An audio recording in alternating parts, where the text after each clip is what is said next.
Now, let's have a look at Meghan Markle being weird and inauthentic. She's been mocked at Paris Fashion Week.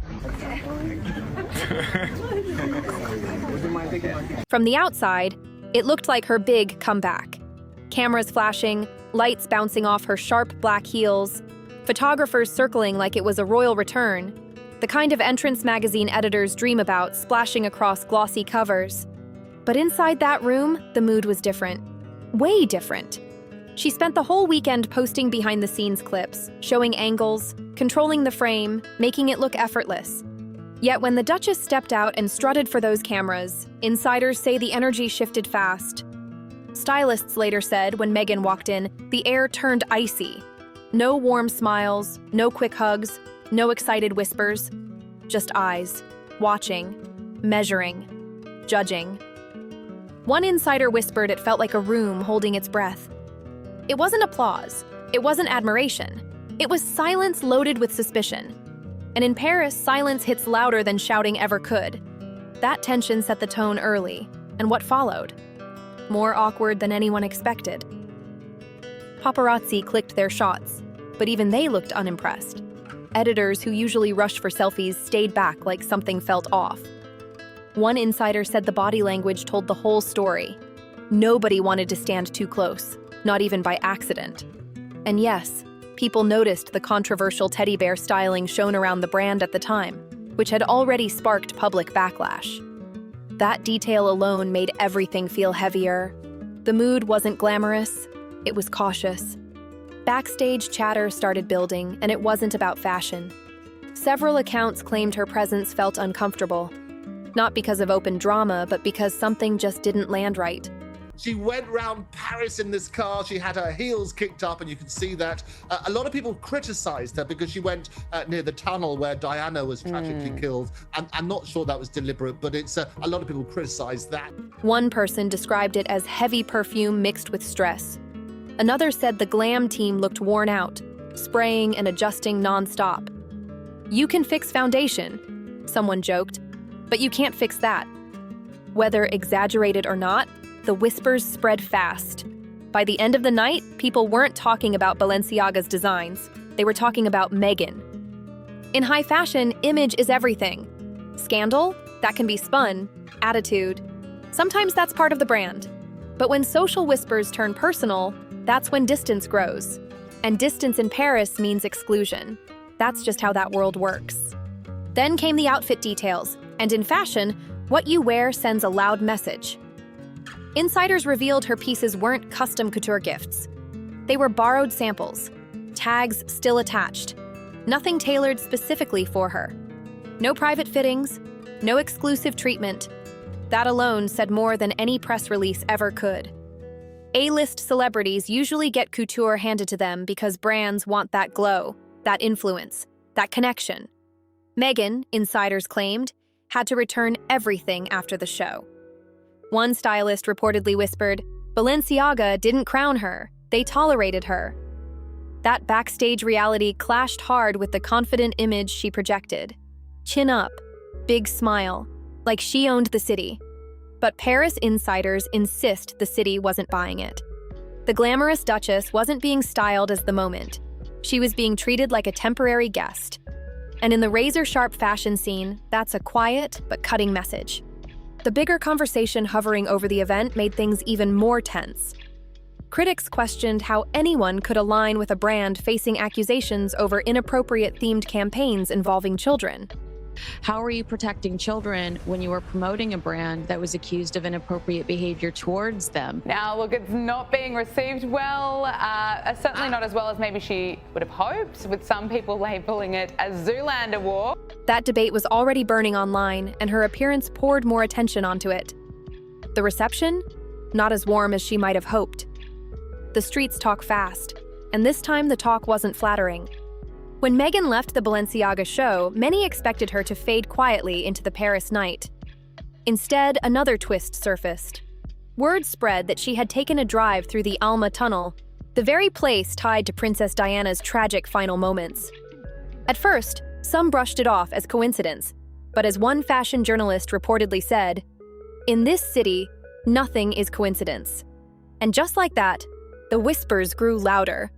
Her team moved fast, insisting she had no idea about the tunnel's history. They said she didn't know, that it was simply the quickest route back to her hotel, nothing more, just a drive, just traffic, just coincidence.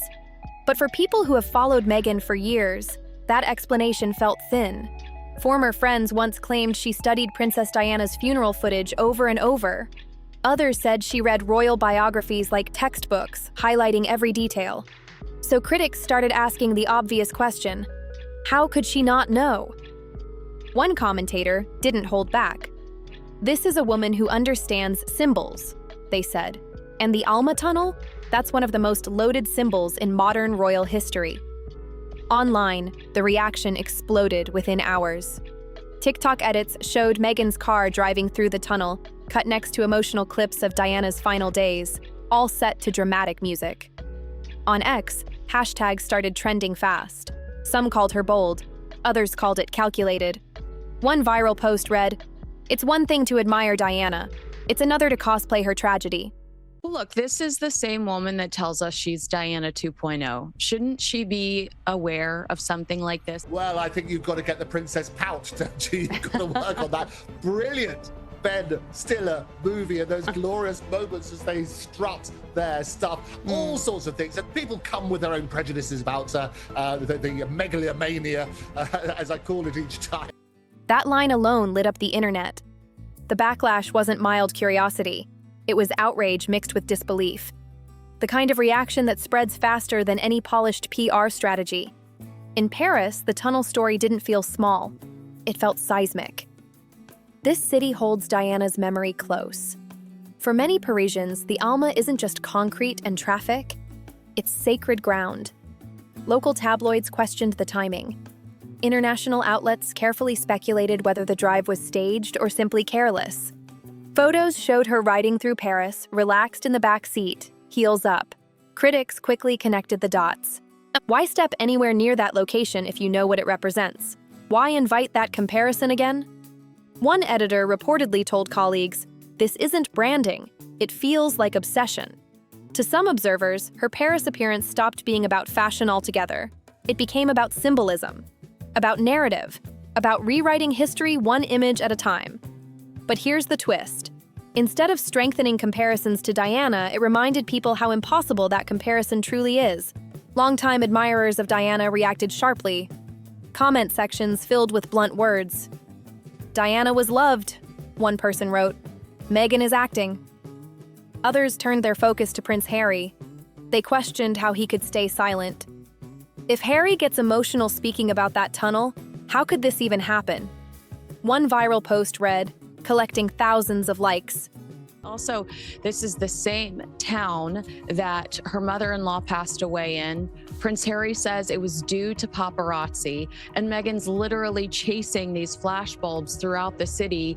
And then, she's 1 mile away in that video from where Princess Diana, had her last breath, lost her life. By the end of Fashion Week, the headlines weren't about couture. They were about a car ride, a tunnel, and a memory that still carries weight. And with every repost, every panel discussion, the tension climbed higher. Then came the deeper contradiction people started pointing out. For years, Meghan positioned herself as a target of aggressive media. She said the press hunted her. She warned that intrusive coverage echoed what Diana endured. She suggested the cameras could destroy her the same way they destroyed Diana. That narrative became central to her public identity. But critics argued Paris complicated that message. Because when people revisited the history, they remembered something uncomfortable. The most widely broadcast images from Diana's final hours weren't distributed by British tabloids alone. Major American networks purchased and aired footage too. One of those networks? CBS. And years later, Harry and Meghan chose CBS for their high-profile primetime interview with Oprah Winfrey. Commentators highlighted what they saw as irony. If the media machine was the villain, why align with one of its biggest players? That question gained traction fast. Online debates turned fierce. Supporters defended her right to tell her story on her terms. Critics argued you can't condemn an empire while partnering with it. Either way, Paris shifted the conversation. It wasn't just about a fashion show anymore. It became a debate about consistency, symbolism, and the power of memory. How do you condemn the press for exploiting tragedy? One media analyst asked, and then hand exclusives to the very network that profited from it. She, of course. That question hit hard. Reports claimed even people close to Prince Harry had doubts at the time. Some friends allegedly warned him that sitting down with CBS could reopen old wounds tied to his mother's story. They saw risk. They saw optics. They saw history repeating itself. But Meghan pushed forward. When Oprah Winfrey's cameras started rolling, the same network critics once blamed for sensational coverage of Princess Diana now hosted Harry and Meghan's explosive interview.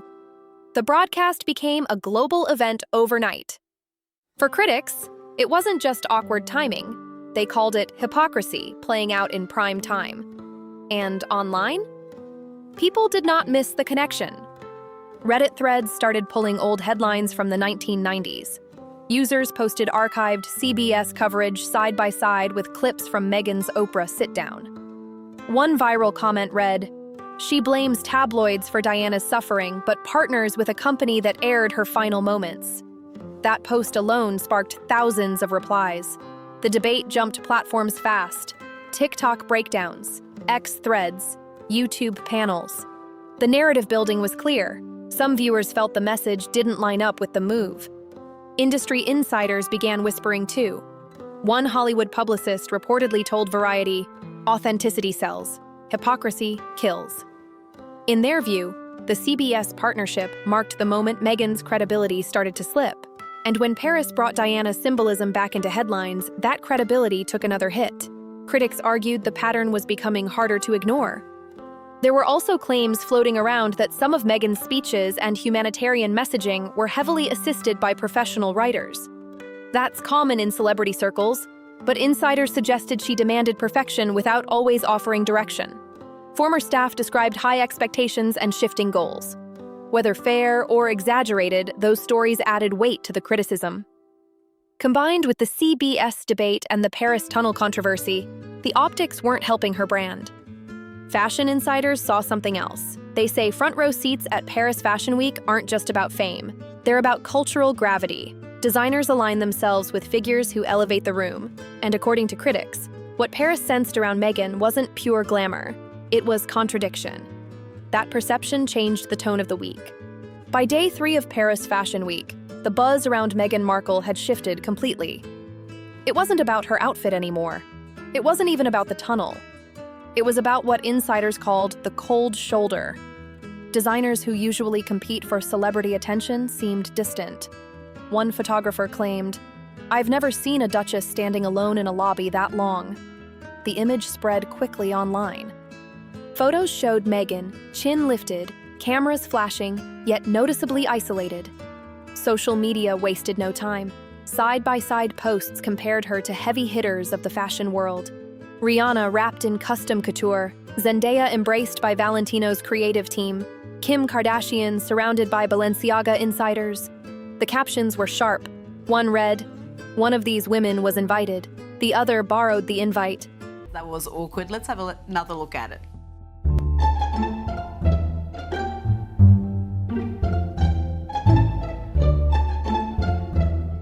That line traveled fast. Hashtags like hashtag empty chair, energy, and hashtag borrowed couture Paris started trending. The internet turned the City of Light into a spotlight of scrutiny. Critics argued that while others were crowned by fashion houses, Meghan appeared tolerated at best. And Paris carries history. It's also the city where Princess Diana tragically passed away. That connection added emotional weight to every headline. By the end of the week, the conversation wasn't about style. It was about symbolism, alliances, and perception. And in a world where image is everything, perception can flip the script in seconds. A French editor didn't mince words. "Paris does not reward pretense," they wrote. "Clothes must fit the spirit, not just the body." That line hit like a blade. Another insider hinted her look felt assembled, not bestowed, a coded way of saying she wasn't handpicked by the house. In fashion language, that's not casual shade. That's a warning shot. Because in this world, being labeled desperate is worse than being invisible. The tunnel whispers only made it sharper. Old clips of Prince Harry speaking about his trauma resurfaced online, spliced next to Meghan's Paris poses. One TikTok caption read, "He cries, she poses." That edit alone pulled in millions of views in under 24 hours. The contrast became the headline. Fair or not, the optics were brutal. Some cultural commentators went even further. They argued Paris didn't just question her outfit, it questioned her symbolism. One critic wrote, "Diana was authenticity in motion. Meghan is simulation in still frames." That comparison spread fast. To longtime royal watchers, it suggested something deeper than fashion critique. It implied the city could feel the difference. And the distancing didn't stop at editors. Reports suggested other celebrities were quietly advised to keep space. One stylist claimed they overheard a PR manager say, "Being seen too close is a risk right now." In an industry built on alliances, that kind of whisper is dangerous. Fashion runs on proximity. Who stands next to you matters. Who posts you matters. Who tags you matters. And suddenly, proximity felt radioactive. For someone whose brand leaned heavily on high-profile friendships and curated connections, that shift was serious. The message wasn't loud, but it was clear. Meghan wasn't being embraced. She was being managed around. That's not a vibe anyone wants during Fashion Week. Then came the online irony. Some of the same voices that once defended her against royal critics started second-guessing themselves. Maybe the palace saw something we didn't. One viral post read, pulling tens of thousands of likes. That pivot from sympathy to skepticism marked the real turning point. I mean, yeah, the children were posed with teddy bears dressed in bondage-style gear. It was predatory. And Meghan Markle is accepting an award as Humanitarian of the Year on Thursday for protecting children online. She shouldn't be promoting a brand accused of predatory behavior. Losing Paris was one thing. Losing the narrative? That's bigger. By the final days of Fashion Week, the climax wasn't on the Balenciaga runway. It was unfolding across social media feeds. The realization hit hard. The image that once felt untouchable was cracking in real time. And when Paris strips away the glitter, the rest of the world pays attention. When the lights dimmed and the photographers packed up, Meghan didn't leave with applause. She left with silence. Not outrage, not celebration, just quiet rejection. And in fashion, silence can be fatal. Reports claimed her team scrambled to secure fresh brand meetings in the days that followed. But insiders whispered that doors which once swung open easily were now staying closed. One source told Page 6, "Nobody wants to be the one to take that risk, not after Paris." That quote summed up the mood perfectly. In an industry obsessed with momentum, hesitation spreads fast. And once hesitation sets in, rebuilding buzz becomes an uphill climb. Paris didn't explode. It didn't scream. It simply stepped back. And sometimes, stepping back says everything. This was never just about one outfit or one tunnel drive. It was about credibility. Fashion houses survive on cultural capital, and critics argue Meghan's Paris trip drained hers fast. Comment sections that once overflowed with heart emojis turned sharp and sarcastic. On Instagram, the tone shifted. On TikTok, a viral meme showed her in borrowed couture with the caption, "Return by Monday." The hashtag Paris Exposed trended for 3 straight days. For someone who built her image on global admiration, that pivot felt brutal. She came for validation and left with humiliation, one user posted, pulling thousands of likes. The ridicule didn't feel playful, it felt pointed. Even in Hollywood, whispers started circulating. Commentators speculated that if major fashion houses weren't publicly embracing her, studios and streaming platforms might hesitate too. One media analyst told The Hollywood Reporter, "If you can't command loyalty in fashion, you risk looking like a liability in film and TV." That line landed hard. The timing made it sting more. Reports had already suggested Spotify cooled on future projects. Observers claimed Netflix scaled back expectations. No splashy new global deals were announced. Fair or not, critics connected those dots to Paris. Momentum in entertainment depends on perception. When perception dips, executives notice. Then came the cultural comparison. Paris has crowned icons before. Think Princess Diana photographed at the Ritz. Think Rihanna elevated by Dior. Think Audrey Hepburn embodying timeless chic in the City of Lights. But Paris also has a reputation for exposing what doesn't feel authentic. One French columnist bluntly wrote, "Paris forgives scandal, but it never forgives imitation." That quote spread everywhere. Critics argued Meghan didn't reinvent herself that week. Instead, she reminded people of the comparisons she can't escape. For Prince Harry, the speculation turned personal. Photos surfaced of him looking subdued back in California, fueling online chatter that Paris had rattled things behind the scenes. Supporters pushed back, saying the narrative was exaggerated. Still, the symbolism debate wouldn't fade. Fans questioned whether he fully grasped how charged that tunnel drive would appear. Others wondered if he found himself defending another controversy. Either way, the polished image that once felt airtight now showed visible cracks.